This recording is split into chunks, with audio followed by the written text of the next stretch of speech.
अवधूत चिंतन श्री गुरुदेव दत्त श्री स्वामी समर्थ महाराज की जय।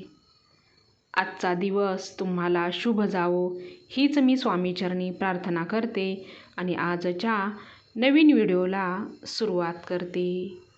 आज आपण गुढीपाडवा या दिवसाची संपूर्ण माहिती आज आपण या व्हिडिओमध्ये पाहणार आहोत।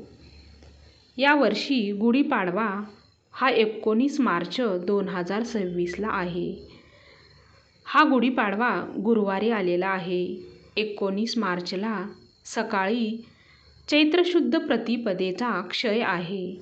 याचा अर्थ असा की अमावस्या संपल्यानंतरच नवीन वर्षाची तिथी लागू होते। सकाळी 6:52 अमावस्या समाप्त होईल आणि त्यानंतर अर्थात सकाळी 6:53 नंतर कधीही तुम्ही गुढी उभी करू शकता, कारण या दिवशी मुहूर्ताची आवश्यकता नाही। पण या दिवशीचा देखील तुम्हाला शुभ मुहूर्त जाणून घ्यायचा असेल तो फक्त 45 मिनिटाचा शुभ मुहूर्त असेल। तसेच गाडी वस्तू यासाठी शुभ मुहूर्त हवा असेल तरी मी तुम्हाला पुढे देत आहे, ते देखील आपण जाणून घेऊया। त्या अगोदर पाडव्यानिमित्त केले जाणारे इतर विधीसुद्धा अमावस्या संपल्यानंतरच करावेत। जसं पंचांग पूजन असेल, गणपती पूजन असेल, हे सुद्धा सकाळी 6:53 नंतरच करायचे। तसेच या तिथीला श्रीराम नवरात्र वासंतिक नवरात्रसुद्धा सुरू होतं। त्या संबंधित विधी देखील सकाळी 6:53 नंतरच करायचे आहेत। चैत्र शुद्ध प्रतिपदा ही तिथी क्षय असली तरी तो दिवस 3.5 मुहूर्तापैकी एक मानला जातो। त्यामुळे या दिवशी कोणतेही शुभ कार्य करण्यास काहीच हरकत नाही। तुम्हाला नवीन गाडी घ्यायची असेल, नवीन घराचं रजिस्ट्रेशन करायचं असेल तर ते तुम्ही गुढीपाडव्याला करू शकता, कारण तो 3.5 मुहूर्तापैकी एक असल्यामुळे या दिवशी काहीही पंचांग बघण्याची गरज नसते। तसेच नवीन व्यवसायाचा शुभारंभ करणं असेल, नवीन करारावर सह्या करायच्या असतील तर तुम्ही त्यासाठी गुढीपाडव्याचा दिवस अगदी डोळे झाकून तुम्ही हा दिवस निवडू शकता। पंचांगानुसार वर्षाचा पहिला महिना चैत्र असतो। सूर्य जेव्हा मेष राशीमध्ये प्रवेश करतो त्यावेळी भारतीय सौर पंचांग सुरू होतं। चैत्र महिन्यापासून वसंत ऋतूची सुरुवात होते। गुढी उभारून नववर्षाचं स्वागत केलं जातं। अत्यंत उत्साहपूर्ण असं वातावरण या दिवशी असतं। हिंदू नववर्ष प्रत्येक वर्षी नवे संवत्सर नाव घेऊन येत असतं। तुम्हाला माहिती आहे का, दरवर्षी गुढीपाडव्याला एक नवीन संवत्सराचा प्रारंभ होतो। आता ह्या वर्षी 19 मार्च 2026ला गुढीपाडवा असून श्री शालिवाहन शके 1948चा प्रारंभ होतोय। यंदा पराभव नावाचे संवत्सर देखील सुरू होत आहे। संवत्सर हा 1 वर्षाचा किंवा 12 महिन्याचा कालावधी असतो। चांद्र वर्षानुसार हा काळ सुमारे 354 दिवसाचा असतो आणि याला चांद्रवर्ष असंही म्हटलं जातं। गुढीपाडवा या दिवशी एक शके संवत्सर संपून दुसरं सुरू होत असतं। आता तुमच्या मनात एक प्रश्न निर्माण झाला असेल, संवत्सर म्हणजे नक्की काय? तर कालचक्र असून ही एक जुनी कालमापन पद्धत आहे। आपल्या पूर्वजांनी ही कालगणना ग्रहांच्या हालचालीवर आधारित ठेवलेली आहे। गुरुग्रहाला सूर्याभोवती एक फेरी पूर्ण करायला साधारण 12 वर्ष लागतात आणि एका फेरीलाच आपण एक संवत्सर मानतो।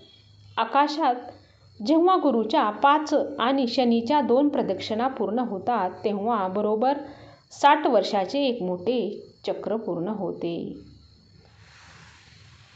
हा संवत्सर म्हणजे महाकालाचा एक अत्यंत महत्त्वाचा भाग आहे. भगवान श्रीहरी विष्णूंनी 7वा राम अवतार चैत्र शुद्ध नवमीला घेतला. याच दिवशी रामनवमी देखील साजरी केली जाते. तसेच बलीचा वध करून प्रभू श्रीरामांनी दक्षिणेतील प्रजेला अत्याचारापासून मुक्त केलं. प्रजाजनांनी विजयाची गुढी उभारून हा दिवस साजरा केला. त्या दिवसापासून गुढीपाडवा साजरा करण्याची प्रथा सुरू झाली. आता आपण जाणून घेऊया गुढी कशी उभारावी, याचा नेमका विधी काय. गुढी ही आपल्या पराक्रमाचे प्रतीक आहे. याची जाणीव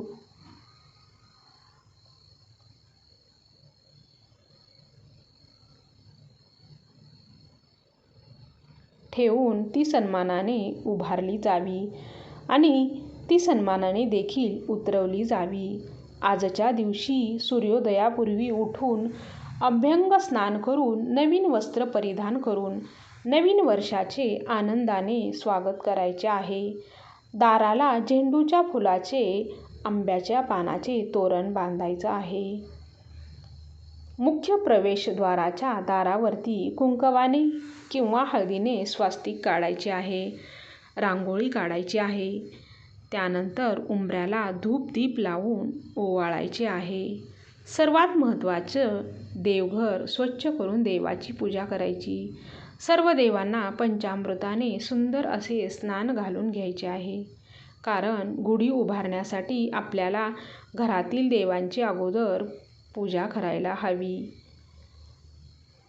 त्यामुळे देवपूजा लवकर आटपून या दिवशी घ्यायची आहे आणि जी गुढी आहे ती ऊन पडल्यानंतर 10 वाजता, 11 वाजता, भर दुपारी अशा वेळी कधीही उभारू नका.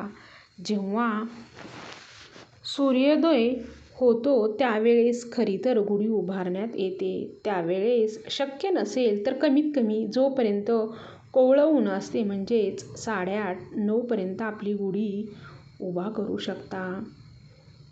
गुढी उभारण्यासाठी आपल्याला काय काय साहित्य लागणार आहे तर एका ताटामध्ये हळदी कुंकू, एक छोट्याशा ग्लासमध्ये स्वच्छ पाणी, एक मोकळा तांब्याचा तांब्या घ्यायचा, निरंजन, थोडं चंदन आणि वाटीमध्ये अक्षदा, घंटी घ्यायची.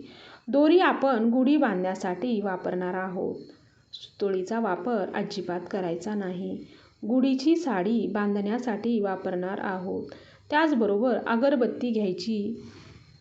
साखरेची माळ म्हणजेच साखरगाठी किंवा साखरेचे कंकण म्हणतात तर ते घ्यायचं आहे. त्यालाच आपण घाटी असं म्हणतो.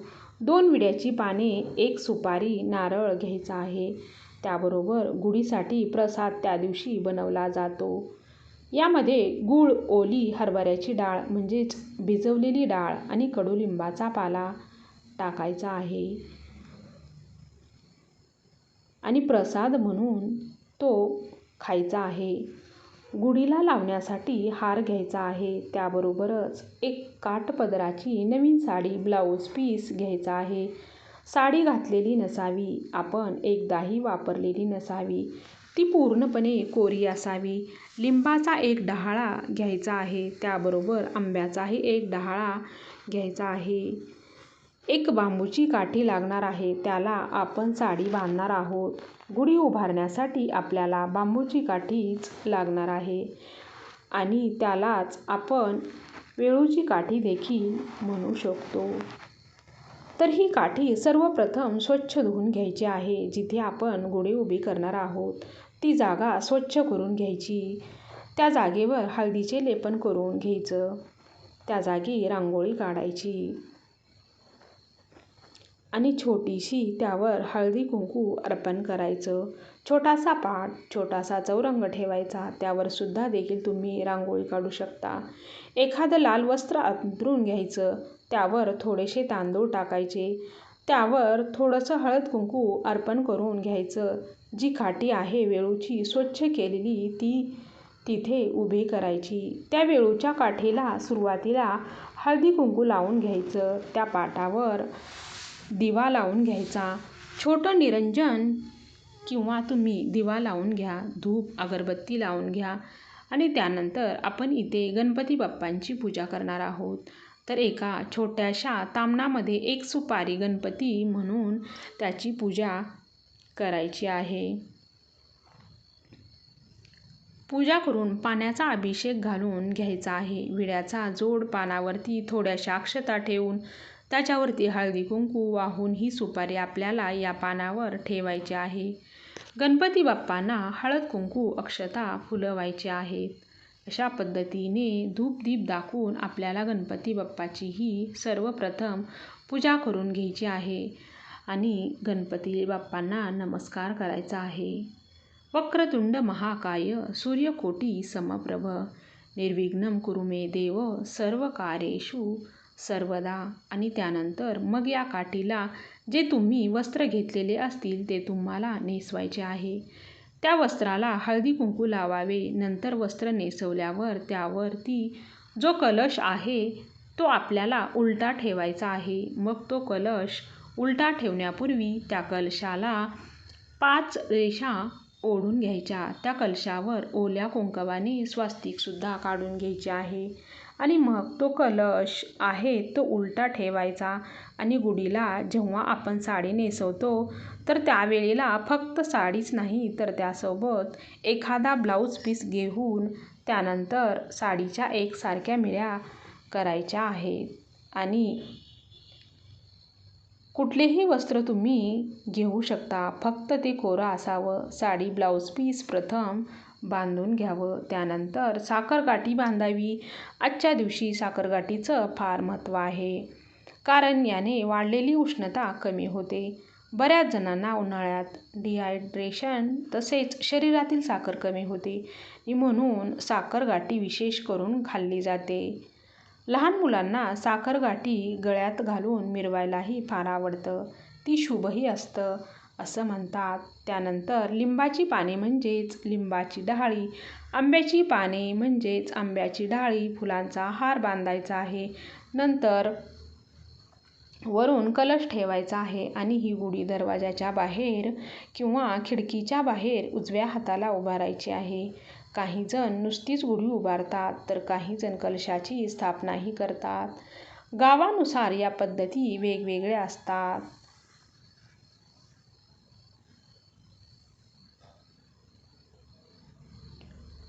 गुढी उभारल्यानंतर गुढीला गंध अक्षता फुलं वाहून धूप दीप पाने ओवाळायचे आहे. ओम ब्रह्मध्वजाय नमः हा मंत्र म्हणून गुढीला नमस्कार करायचा आहे.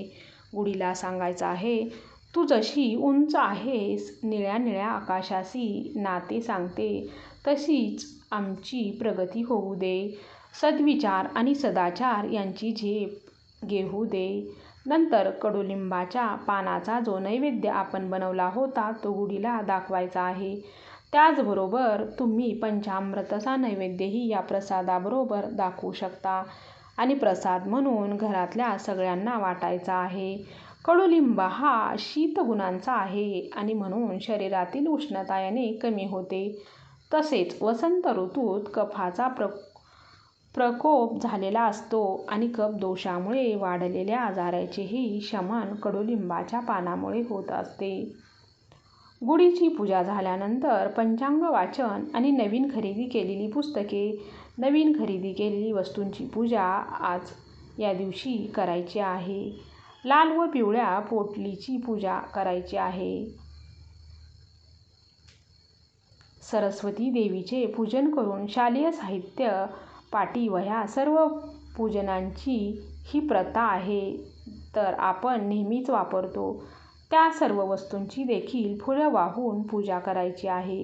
गुढीपाडव्याच्या दिवशी गुढी तर उभारावी जावी, शिवाय त्या दिवशी पंचांगणावरील गणपतीचे पूजन करावे. पंचांगणात दिलेले वर्ष फल वाचावे असे म्हटले जाते. अजूनही अनेक ठिकाणी गुढीपाडव्याच्या दिवशी सकाळी पंचांग घरी आणून त्याचे पूजन करून सहस्त्रफलाचे वाचन श्रद्धापूर्वक केले जाते.